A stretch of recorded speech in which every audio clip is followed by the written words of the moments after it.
Good morning, good afternoon, or good evening, my fine friends. Welcome to episode 15 of season 13 of the Tom Petty Project podcast. I'm your host, Kevin Brown, and this is the only weekly podcast that digs into the entire Tom Petty catalogue, song by song, album by album, and includes conversations with musicians, fans, and people connected with Tom along the way. Okay, before we start digging into this week's song, Lost Children, as I'm writing this one, it's the 34th anniversary of the passing of Freddie Mercury. And I think I'm going to do a bonus episode this weekend talking about the colossal impact Queen, but especially Freddie, had on my life as a kid. As most of you know at this point, I'm a huge Queen fan, and one of my other podcasts is dedicated to breaking down their catalogue with my best pal, Randy Woods, who performs the opening theme song and all the musical interludes for this show. We're much more irreverent than I am with Tom, though, and the language is a heck of a lot more colourful, so I think a little cross-pollination is in order, and what I was thinking I'd do is pick 10 songs to explain my love of Freddie's writing and performing and frame my journey through his artistic side around those 10 songs. So look out for that either this weekend, or either Saturday or Sunday is when I'm going to aim to have that done. I'm also aiming to have a bunch of bonus conversation episodes for you in December, and I've already recorded a fantastic episode with Shine, that it will be the first one released. I also have conversations planned with Robin Shakedown, Matt from Have Gun Will Travel, both of whom appeared at the Tom Petty weekend, as well as a chat with a young French artist living in the UK who has a tribute song to Tom coming out in December. Right, let's head over to Facebook to see what the poll result was for last week's song, Like a Diamond. I'd slightly surprised myself in the end by finding that song so much more musically interesting than you'd expect on casual listening, and mentioning that it was a song that I hadn't really paid as much attention to as most of the other tracks on this record. So I was, maybe, like I said, a little surprised that I landed on an 8 out of 10, but I needn't have worried too much. Like a Diamond came back extremely positive, with 42% of you giving it a full 10 out of 10 score, and the remaining 58% putting it in the 7 to 9 out of 10 range, along with me. The marvellous Jill Lucas posted, "One of my faves, feels really emotional to me. When I sing and play it on guitar, just for me and the dog, I often have to stop and compose myself or just have a good cry. Just gets me every time." And I wanted to shout out Jill again for her generosity in letting me make limited edition prints of her fantastic paintings of Tom's two childhood homes in Gainesville. I took those down to the weekend. They were very well received by those who got a copy, and I know that they'll be treasured. I know what you mean about songs having emotional weight in that way, Jill. There are plenty of songs that can reduce me to a snotty, weepy mess depending on my mood, and Tom wrote a few of them. My executive producer, Paul Roberts, wrote, "Great pod, Kev." Thanks, Paul. Lovely tune, nice piano and guitar solo, clearly a labour of love for Tom. Really into the deeper cuts on this album, at least 2 or 3 hidden gems to come. It's a 9 from me. And I couldn't agree more, the quality in the back half of this record is staggering. And there are a couple more 10s to come from me this season, at least, I suspect. The wonderful and very generous Mark Lindsay, founder of the Sight and Sound charity, which provides medical services free of charge to independent musicians, and who I met in person in Gainesville, commented, "You made some salient points at your Tom Petty weekend presentation that resonated with me. The first was that Tom wrote so many great lines that any of us would be thrilled to have written even one of in our lifetime. However, he was so talented he had multiple great lines in a single song, let alone his entire career. The second point was his vocal range is underrated. This is very true. He had the ability to move us on a soft, sweet ballad like Angel Dream and to mind melt us with a rocker like Honeybee. When this song came out, I felt it was about his beloved mom. She always pops up in the catalogue like a diamond." And I love this take on the track. I'd commented on a recent post by Maggie Clifford, on also one of this year's performers at the Tom Petty weekend. She was talking about her interpretation of Free Fallin' and how she sees it as a very sad song. And for a long time now, I've formed the very solid opinion that what a song means, in quotes, ceases to be the domain of the writer as soon as it enters the world and becomes the responsibility of the listener. So Mark's read on this one, that it's about Tom's mum, Catherine, is a wonderful one, and I can't find any reasonable grounds on which to argue against it. Another amazing person I met down in Florida, Sue Nelson, left this note for me. "I've always found this song to be a little underwhelming, not one of my favourites, and in brackets, something I rarely find myself saying about any of Petty's songs." And Sue, this is absolutely fine. We can't all love everything our favourite artists do, and truthfully, I find it a little disconcerting when someone can't find a single weaker or even average track in any artist catalogue, especially one as large as Tom's. It was great getting to hang out with you for a while at the weekend, Sue, and I hope you're doing well. Likewise, the brilliant Teddy Swift and I got to hang out at the Heartwood and beyond, including Lillian's music store, and she simply says, The Last DJ is one of my top fave Tom Petty albums, and I'm definitely in agreement with you on that one, Teddy. Mike B responded, I can't go lower than a 9, though this might be a 10 for me personally. Maybe my second favourite track on The Last DJ. And yeah, I sort of think this speaks to something else I said during my talk in Gainesville, not to keep going on about that. But Petty just never quit writing great songs. Not just average to good songs, but great songs. So the fact that a middle-of-the-sequence album track, such as Like a Diamond, is getting rated between a 7 and a 10 out of 10 shows you that the quality is just that high. We'll finish up socials with a longer comment from long-time listener JP Copman, who writes, I'm glad you feel the same way about the nods to John Lennon, Floyd, and the Beach Boys in this one. I also love the words you use like the ache, the sparseness, and restraint, which make this one a gem. The third verse is genius. I personally do put it up there with Crawling Back to You and It's Good to Be King. It appears more simple and small than these two, but Petty has a way of making simple little ditties profound, powerful, and timeless. He played it live at a few shows I attended, and clearly it holds a special place for him. He shines on forever now. With the advantage of buying this album on day one, over time, it is this song and 8 to 12 that make this album one of the greats. I did enjoy him biting the hand that feeds him on side one and have a rebellious nature myself, but its overtness and some musical choices in those songs make them less appealing to listen to for me so many years later. And yeah, I used to say, JP, in 10 more years, maybe the songs that I love most will shift slightly, but I've long been a big proponent of this album, as you know, so I 100% hear what you're saying. And when we're comparing, the song to Crawling Back to You and It's Good to Be King, I do think that part of my awe at those songs was the time and context of hearing them for the first time as part of Wildflowers. And as I've said repeatedly, that was the straw that broke the camel's back for me as far as Tom's catalogue was concerned. That's the album when I became a serious fan, rather than being simply a casual one. So there probably is a little bias there, but I'll always argue that Crawling Back to You might be the single greatest song that Tom ever wrote, if you absolutely had to pick only one. Okay, well, thanks as always for all your feedback. It's, again, as always, massively appreciated, but it's time to dig into the song that kickstarts the second half of The Last DJ, Lost Children.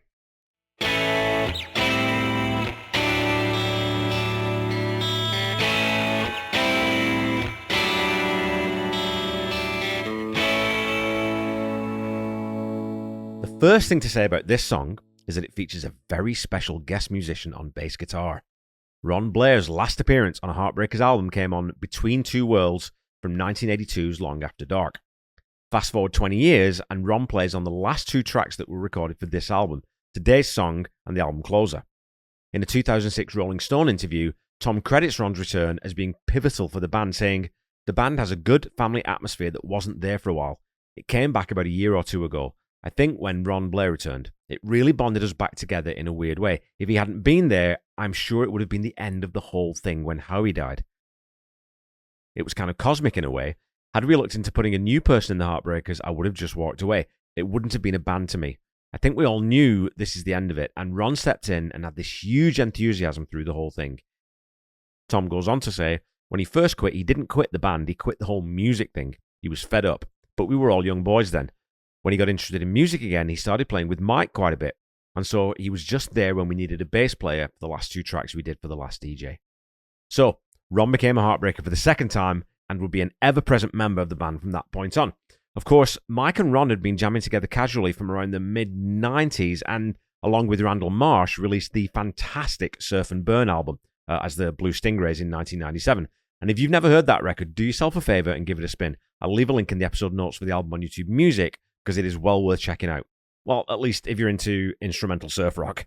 The Surf and Burn album liner notes tell a glorious fictitious story of the Blue Stingrays' origins, claiming they were formed in 1959 and were among the earliest and most influential surf rockers who, after tiring of the exploitation of surf culture, moved to a small South Pacific island.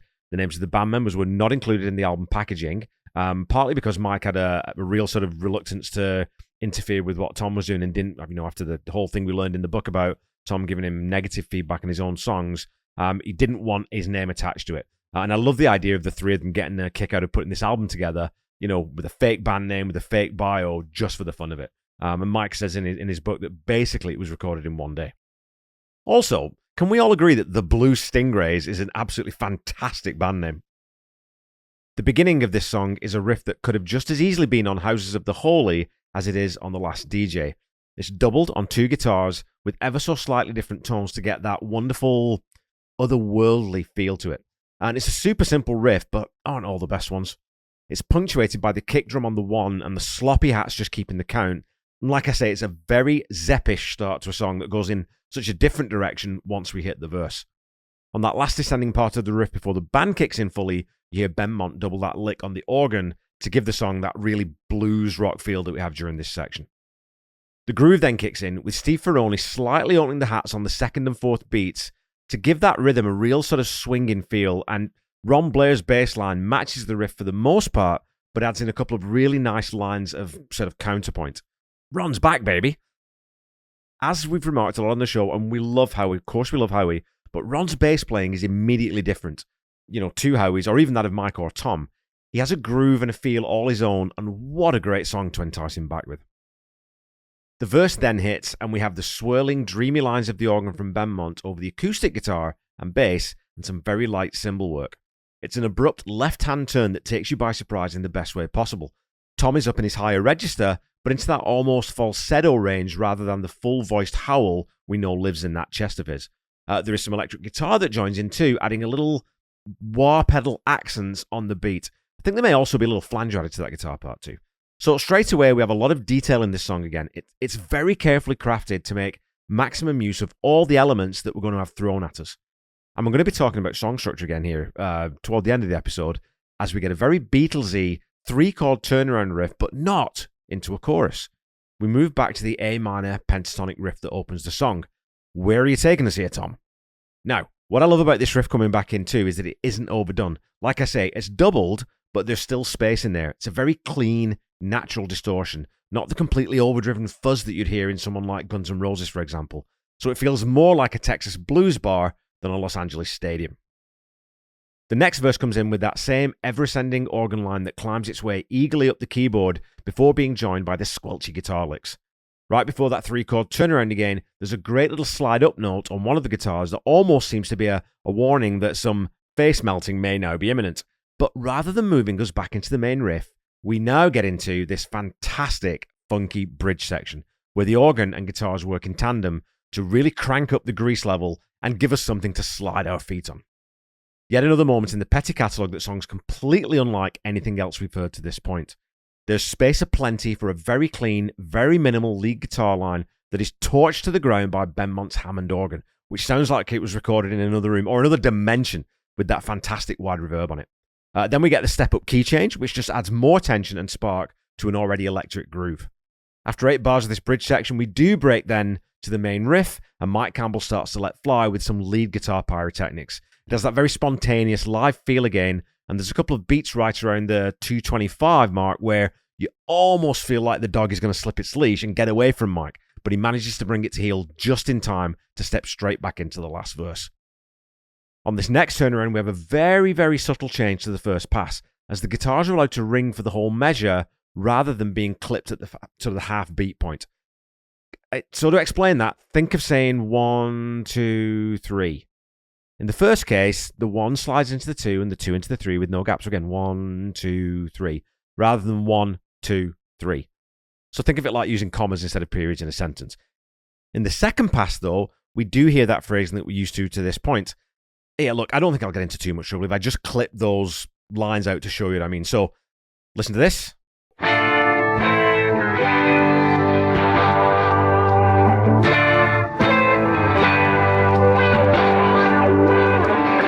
So there you hear that slightly longer note in the first pass than the second, right? So commas versus periods. Yeah, commas versus periods. I think that's how I'm going to think of it from now on.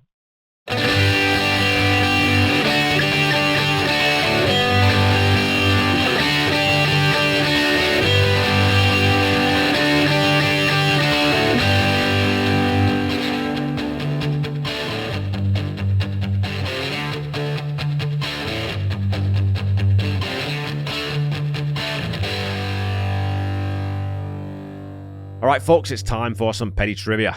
Your question from last week was this. In the early 80s on WRBQ FM Tampa, Scott Shannon and Cleveland Wheeler invented which radio show format that is still hugely popular to this day? Is it A, Drive Time Comedy Hour, B, Sunrise Soundtrack, C, FM Freeform Breakfast Show, or D, Morning Zoo? Well, for this one, I just made up 3 of the formats, so we can cut to the chase here and say that the answer is D, Morning Zoo. When the format was created in the early 80s, morning radio was shifting away from straight newscasts and single-host personalities towards something more energetic and entertainment-driven. Shannon and Wheeler experimented with blending comedy, character bits, prank calls, sketches, sound effects, and sort of a full supporting cast, and their high-energy anything-goes approach resonated immediately, turning Q105's morning show into a ratings juggernaut and establishing a blueprint that quickly spread across the US.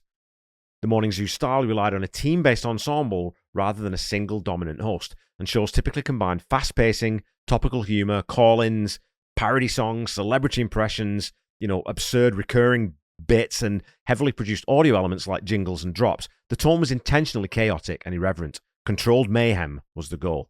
But it was balanced with accessible music rotations and regular traffic news and weather updates, creating a morning show that felt more like a live comedy hangout than a traditional radio show, with the cast's on-air relationships being as important as the content itself. The success of the original Q105 Morning Zoo spurred dozens of spin-offs and copycats, and the term zoo became shorthand for the entire personality-driven ensemble morning show genre. Stations like Z100 in New York, also launched by Scott Shannon, WNCI Columbus, KKBQ Houston, they all adopted versions of the format. Even shows that dropped the zoo names such as The Morning Madhouse, Breakfast Club, or Morning Crew borrowed heavily from its structure. The format also influenced later generations of morning juggernauts, including The Bob and Tom Show, The Rick Dees Morning Show, and Kid Craddock in the Morning. Today, although the literal zoo branding has largely disappeared, the ensemble cast comedy-driven morning show remains one of the most enduring templates in radio. So your question for this week, we're getting back to Tom again rather than radio so much. Lenny Castro is credited with percussion on The Last DJ, but which was the first album that we've already covered, which featured his contributions? Was it A, Full Moon Fever, B, Into the Great Wide Open, C, Wildflowers, or D, Echo?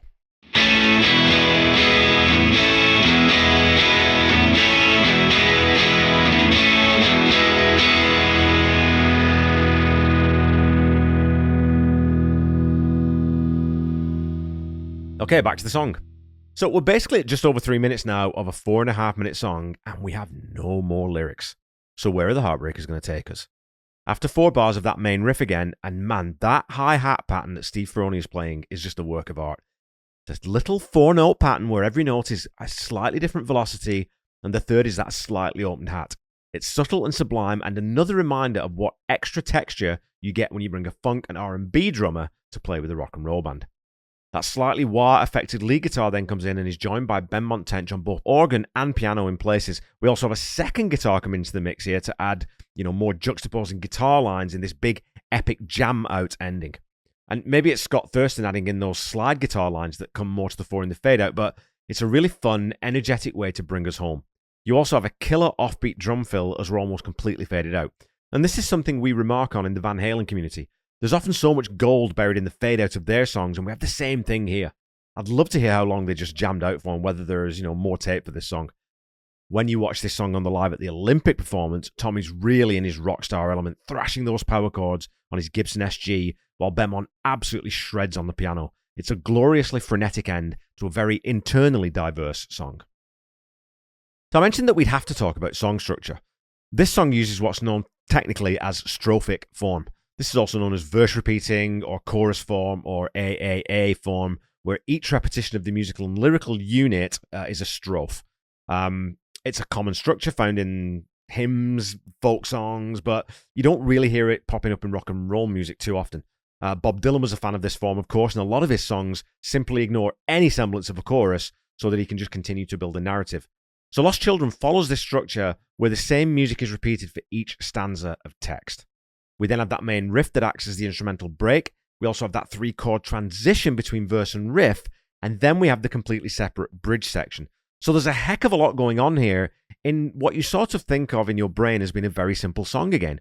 And my spidey senses tell me that this would almost definitely have been a case of Tom having, 2 completely different song ideas and bringing them together to create a stronger whole. The gentle, soulful verses would have made a fine, acoustic-led ballad, and the high-octane, Pagian riff would have been equally compelling as a base for a straightforward rocker, but when you bring them together in a way that seems like it shouldn't work, you get this glorious combination of light and shade that complements the lyrical content perfectly. So let's talk about the lyrics so I can shore up that argument. When you're writing an appeal for an oppressed group of people, I think you have to be very careful not to cross that line into unbearably cheesy or preachy. Lord, please watch over all these lost children born to chase the hurricane. Please shine some light down on those who wander, filled with hunger and pain. It has a very prayerful tone to it, and as a secular humanist, I will admit to finding pleas to the divine a little bit grating sometimes, but I don't dwell on it in this song as I think Tom is writing in character here. I also happen to love the song Amazing Grace, which is profoundly spiritual in a religious way, but also has been profoundly spiritual to me in a secular way.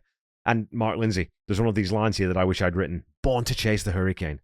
It's such a brilliant way of describing kids who are dealt a bad hand from their earliest years, whether that's poverty, abuse, mental health challenges, or all too frequently a toxic combination of all three. It's a lyric that is focusing on the least of us, the ones who need help, and beseeching whatever numinous force you happen to believe in to intervene in some way. You know, if you replace Lord with some sort of placeholder for society as a whole, the message would essentially be the same.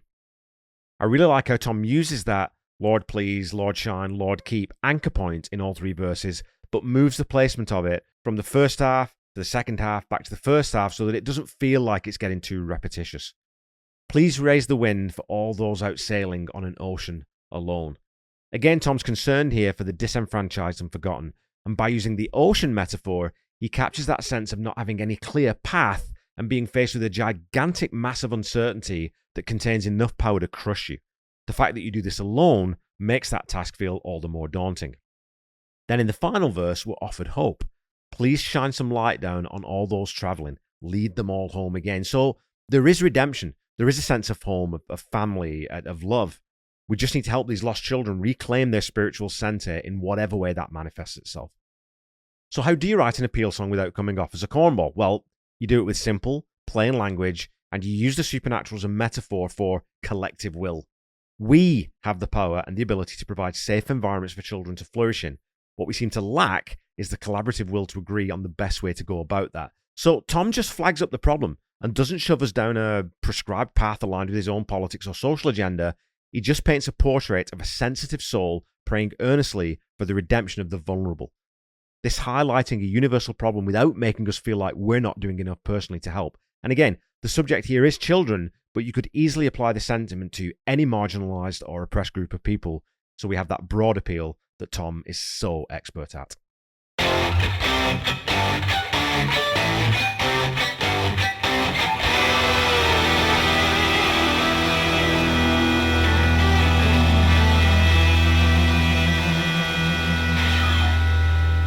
Okay, Pettyheads, that's it for this week. It's another strong song on a very strong album. You have the contrast of the light and the dark that I mentioned. You have a killer, funky bridge section with some fantastic individual performances. You have the return of Ron Blair to the Heartbreakers family. And you have a very deliberately gentle admonishment that people are out there suffering who need help. As with last week's song, I came into this season thinking that the middle of this album, these two songs, may be where it potentially sort of levels off a bit in quality. But for that riff alone, and Steve Ferrone's exquisite drum work, I can't find a way to go lower than an 8 out of 10 here. So that's what I'm saying. And I expect a few raised eyebrows and to be quizzed on this by my pal John Paulson when we wrap up this record. But yeah, there you go. 8 out of 10, folks.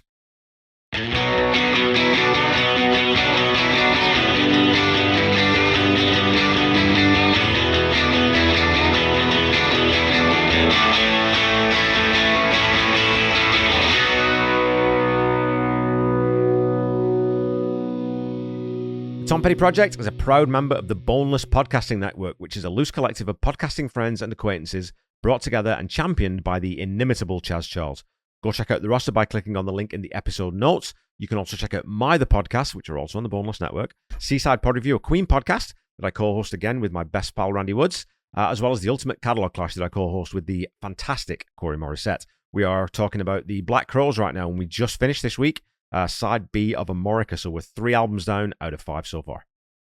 Don't forget to follow me on Facebook, Instagram, Threads, and YouTube at The Tom Petty Project, and on Blue Sky at Tom Petty Project. Go follow, like, subscribe as applicable, and please leave a review or a rating if you haven't already. Keep talking to me on social media, and I will keep reading out as many of your comments on the show as I can. And as a weekly reminder, the Tom Petty Project is not affiliated with the Tom Petty Estate in any way. So, when you're looking for Tom's music, please visit the Tom Petty store. Please visit your local indie record store, or visit official streaming platforms. If you're looking for official merchandise, go to store.tompetty.com. If you're looking for merch for this show, please go to store.tompettyproject.com. Don't forget to check out the Tom Petty Nation and Tom Petty Fans Forever groups on Facebook, and make sure that you check out Tom Petty Radio on Channel 31 on Sirius XM. Until we meet again next week, keep listening to and sharing Tom's music. Try to be kind. Try to say I love you to someone at least once a day.